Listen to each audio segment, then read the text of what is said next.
అందరికీ నమస్తే. CLP meeting జరిగింది. కాంగ్రెస్ లెజిస్లేటివ్ పార్టీ ఎమ్మెల్యేలు ఎమ్మెల్సీలు అటెండ్ అవుతారు. దాని ముఖ్యమంత్రి ఎమ్మెల్యే కాబట్టి పోతాడు. పిసిసి ప్రెసిడెంట్ ఆయన్నే ముఖ్యమంత్రి అధ్యక్షతన జరుగుతుంది. ఇదంతా కూడా ఈ మీటింగ్ జరిగింది. కానీ ఆ మీటింగ్కి ఒక పెద్ద మనిషి పోయిండు. మనం అందరం బాగా గౌరవిస్తాం ఆయన్ని. ఆయన ఎందుకు పోయిండో తెలియదు. కానీ ఆయనకు తీవ్రమైన అవమానం జరిగింది ఆడ. ఆయన ఎవరో కాదు, ప్రొఫెసర్ కోదండరామ్ సార్. చెప్తా, మీకు ఫోటోతో సహా చూపిస్తా. అంతకన్నా ముందు ఈ వీడియో చూసినందుకు మీకు అందరి కృతజ్ఞతలు.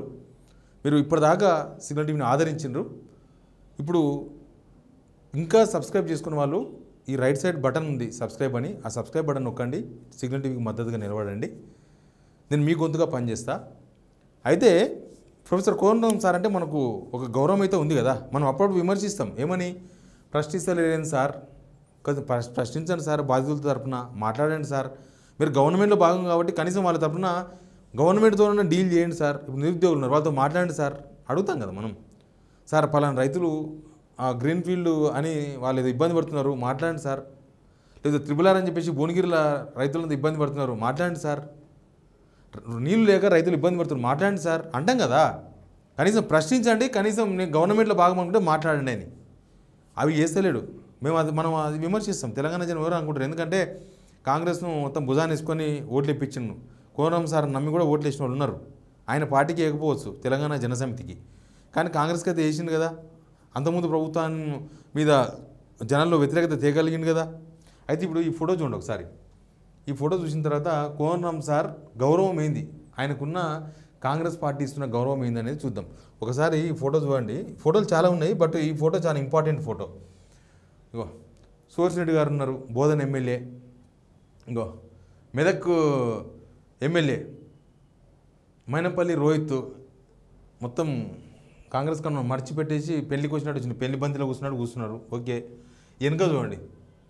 అంటే వీళ్ళకి అందరికీ తీసిపోయినాడు కోదండరామ్ సార్ అన్నది ఆయన. ఇది లెక్క. అసలు ఆ మీటింగ్ ఆయన ఎందుకు పోయిండో తెలియదు. పార్టీ మారిన 10 మంది ఎమ్మెల్యేలు పోలే. ఇదే కాంగ్రెస్ మద్దతుతో గెలిచిన సిపిఐ ఎమ్మెల్యే కూనంనేని సాంబశివరావు గారు కూడా పోరు. ఎందుకంటే అది కాంగ్రెస్ పార్టీ సమావేశం. మరి జనసమితిని కాంగ్రెస్లో విలీనం చేద్దాం అనుకుంటున్నాడా, విలీనం చేసేసిండా ఏమో తెలియదు.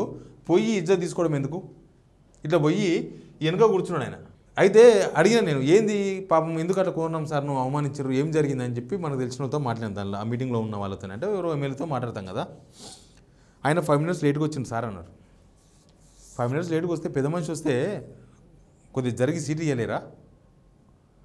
కోదండరామ్ సార్కు అక్కడ ఉన్న వాల్యూ అదే అని చెప్పదలుచుకున్నారా, లేకపోతే కోదండరామ్ సారు సమాజంలోనే ఇంత వాల్యూ ఉందని చెప్పదలుచుకున్నారా వాళ్ళు? మనమైతే చూస్తాం కదా, కోదండరామ్ సార్ను ఇట్లే చూస్తాం కదా. సరే ఆయన ప్రశ్నించకపోయినా తిట్టుకుంటానైనా సరే ఇట్లే అంటాం కదా, తిట్టుకుంటైనా మనసారే అంటాం కదా. ఎందుకంటే తెలంగాణ సమాజం అంతా జేఏసీ అండర్లో ఉద్యమాలు జరిగినాయి. ఆయన జేఏసీ చైర్మన్గా ఉన్నారు. అది ఏమైనా అదంతా మనకు ఉంది కాబట్టి మనం టాప్లో చూస్తాం. కోదండరామ్ సార్ ఆ గౌరవం ఎప్పుడు ఉంటుంది.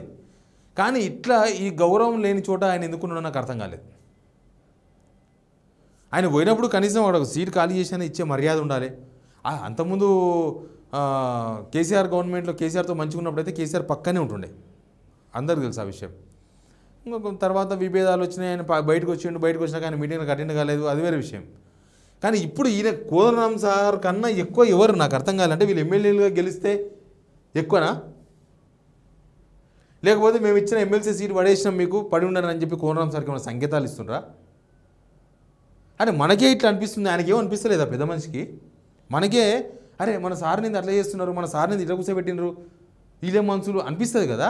అట్లాంటి కోదండరామ్ సార్కి ఏమో అనిపిస్తలేదా? నేను ఎంత తీసిపోయినోనే, నేను ఈ పిల్లిపిరిక వెనక కూర్చున్నా, వీళ్ళ వెనక కూర్చున్నా, వాళ్ళ వెనక కూర్చున్నా, నా పరిస్థితి ఏంది? అసలు ఎవరు వీళ్ళందరూ?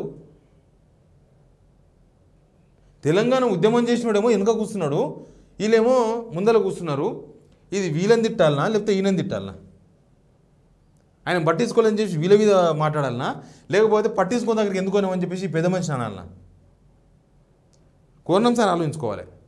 రాజకీయాలు పదవులు ఇవన్నీ కామన్ నడుస్తూ ఉంటాయి. ఏముంటుంది, పదవి ఉన్నది, సంవత్సరం అయిపోయింది, ఇంకో 5 సంవత్సరాలు అయితే అయిపోతుంది పదవి. కానీ గౌరవం పోతే రాదు, ఇట్స్ అవుట్. అంతగానం ఆడ ఇజ్జత్ లేకపోయినా ఆడ పడి చావాలని ఎందుకు అనుకుంటారో అర్థం కాలేదు. అది అన్ఎక్స్పెక్టెడ్గా జరిగింది. ఆడ ఉన్నది లిమిటెడ్ పీపులే కదా, వాళ్ళు ఉన్నదే మొత్తం 65 మంది, ఈయన ఎక్స్ట్రా 66 మంది. పోనీ ఆడ సీట్లు లేవా అంటే మస్తుగా ఉన్నాయి, చూపిస్తా చూడండి. ఇంకో ఇంతమంది కూర్చున్నారు, ఆయనకు ఒక సీట్ అడ్జస్ట్మెంట్ చేయలేరా?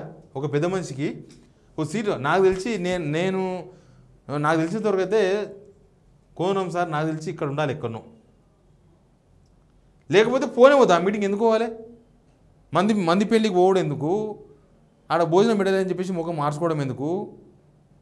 అట్లే ఉన్నది. ఇప్పుడు పిలవకుండా అయితే నాకు తెలిసి పోడు 100%. ఎందుకంటే అది కాంగ్రెస్ పార్టీ మీటింగ్ కాబట్టి పిలిస్తేనే పోయింటాడు. పిలిస్తే పోయినప్పుడు గౌరవించడం వాళ్ళ బాధ్యత.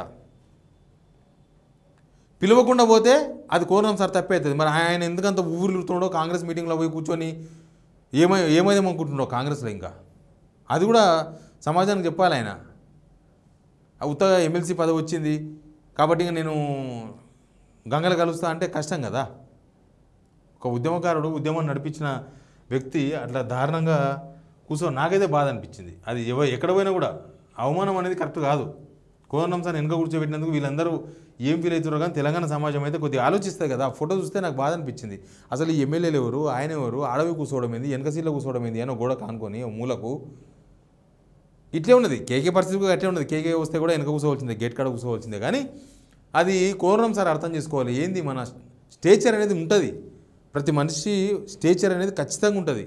స్టేచర్ అనేది లేకపోతే రేవంత్ రెడ్డిని పోయి ఆ గుడిసెలో ఉండమనండి, స్టేచర్ గురించి మాట్లాడతారు పొద్దుగాలు వేస్తే. ఒక మనిషికి ఏ మనిషికి ఉండే స్టేచర్ ఆ మనిషికి ఉంటుంది. ప్రతి మనిషికి ఒక స్టేచర్ ఉంటుంది. అందరికీ సేమ్ స్టేచర్ ఉండదు. స్టేచర్ లేని మనుషులు ఎవరు లేరు లోకంలో, అందరికీ ఉంటుంది స్టేచర్. అట్లాంటిది మరి కోరం సార్ను అవమానించడం అయితే నాకైతే మంచిగా అనిపిస్తలేదు. మీరు కూడా కామెంట్ రూపంలో చెప్పండి, అసలు ఎందుకు కోరం సార్ ఇంతగానం కాంగ్రెస్ ఎంబడి పడ్డాడు? కాంగ్రెస్ వాళ్ళు అవమానిస్తున్నా పోయి ఆడ కూర్చున్నాడు, లేకపోతే కాంగ్రెస్ అవమానించినా సరే నేను ఈయనే ఉండాలని ఆయన అనుకుంటున్నాడు. ఆయన కాంగ్రెస్కి వెళ్ళి బయటికి రావాలని మనకు కూడా ఏం లేదు, ఏనో తాను ఉండాలి. ఆయన ఇప్పుడు రాజకీయ నాయకుడు అయింది కదా, మంచిదే.